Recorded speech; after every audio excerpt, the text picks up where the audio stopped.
A couple of months ago, I made a video called Life is Strange, the most beautiful game I've ever played. And just recently, I made another video called Life is Strange 2, a great game, but a bad sequel. And at the end of both of those videos, I said I would make a video about Life is Strange True Colors at one point, and well, you know the deal. Here I am making another video about a Life is Strange game. This time about Life is Strange True Colors. Life is Strange True Colors was definitely a way better sequel to the Life is Strange series than Life is Strange 2 itself, and funnily enough, it was one of the games that I was most hesitant to play. The thing that was weird for me at first was the power. Empathy. What is that? How would we use that? Before we start, I just want to say that there will be spoilers for Life is Strange True Colors, and small spoilers for the other games. So, with that out of the way, let's talk about why Life is Strange True Colors is a fantastic return to formula. Starting off, we have the power.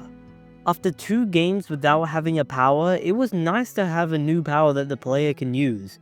And like I said, I was skeptical when it came to this new power of empathy. I thought it would be something like Daniel's power in Life is Strange 2, where it's only used when the game wants you to use it.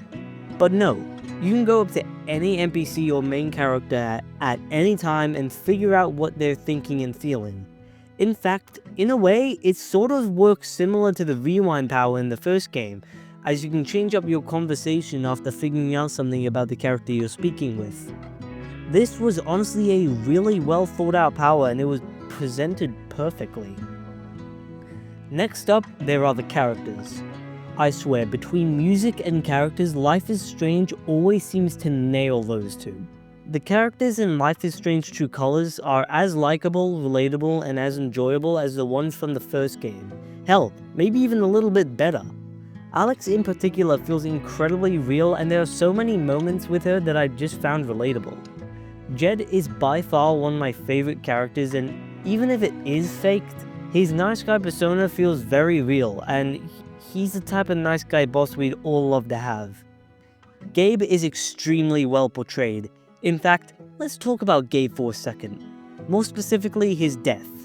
One thing that Life is Strange 2 did bad was the dad's death. It's clearly supposed to be an emotional part of the game, but at that point in the game, we had only known him for about 15 to 20 minutes. Since the game didn't spend enough time establishing his character, we didn't exactly feel much emotion when he died. It's not just LIS2, a lot of other games and other media have this problem. That's why Chloe and Kate's death in the first game are much more impactful, because the game spends time allowing us to interact and get to know these characters. The whole point of the first chapter of Life is Strange True Colors is for us to see just how great Gabe is, how much people like him, and how kind he is to not just Alex, but also the other residents of Haven Springs. It's at this point in the game that we think he'll stick with us throughout the whole story, which only makes his death that more shocking and saddening. It's not helped either by Alex's amazing voice actress, Erica Mori, who does some phenomenal acting in this scene.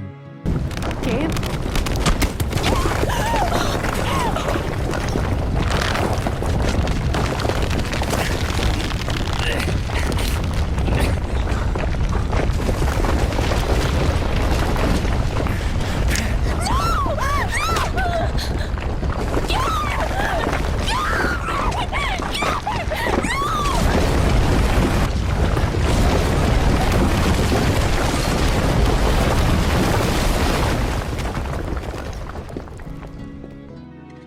Overall, Gabe's death is one of the most well-executed moments in the series, on par with Chloe's multiple deaths in the first game. My next positive is the music. Again, Life is Strange knows what they're doing when it comes to making songs for their games, and holy crap is the soundtrack to Life is Strange True Colors amazing. That menu music is up there with one of my favorites. But the best songs in the game come from when Alex is singing. Alex's singing voice actress, MXM Toon, does a really good job at singing in the game. In fact, I think Alex's version of Blister in the Sun and Creep by Radiohead are better than the originals. Next is the choices. Despite the game having less endings than Life is Strange 2, it definitely had more game-altering choices. One thing that I really like is the relationship options you can choose from in the game. The first game did allow you to choose between Chloe or Warren, however the game definitely leaned into a more Max and Chloe relationship rather than a Max and Warren relationship. In Life is Strange 2, that didn't really even matter. You kissed a guy and a girl, then they're gone the next episode. In Life is Strange True Colors, you get full freedom on who you want Alex to be with, without the game pushing you to be in one relationship. Alex can be with Ryan or she can be with Steph. Next, we have the map, Haven Springs. This is just by far the most beautiful map in any Life is Strange game. Look at this, how could you not want to live here? The devs definitely did something right when creating this map. Next, we have the story. In my Life is Strange 2 video, I mentioned how there was very little relatability within the story. However, Life is Strange True Colors manages to capture that same relatability yet supernatural themes that was present in the first game, balancing its drama and supernatural themes with relatable moments. Basically, the only problem I had with this game was the reveal of Jed being a bad guy. Not saying it was a bad reveal, in fact, it was actually pretty good. It still shocked me. However, after my experience with the previous game, I was taught that the nicest characters are oftentimes the villains. So I wasn't immediately suspicious of Jed after meeting him, but when he said he wanted to show me where Typhoon had hidden the mines, I was very, very suspicious of him. Again, this was still a very good reveal, but when I played the first game and was shown that the photography teacher was the villain, I gasped as loud as I could and my mouth hung open for at least 5 minutes.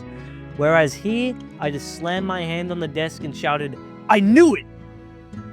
So, those are my opinions on why I believe Life is Strange True Colors is a fantastic return to formula.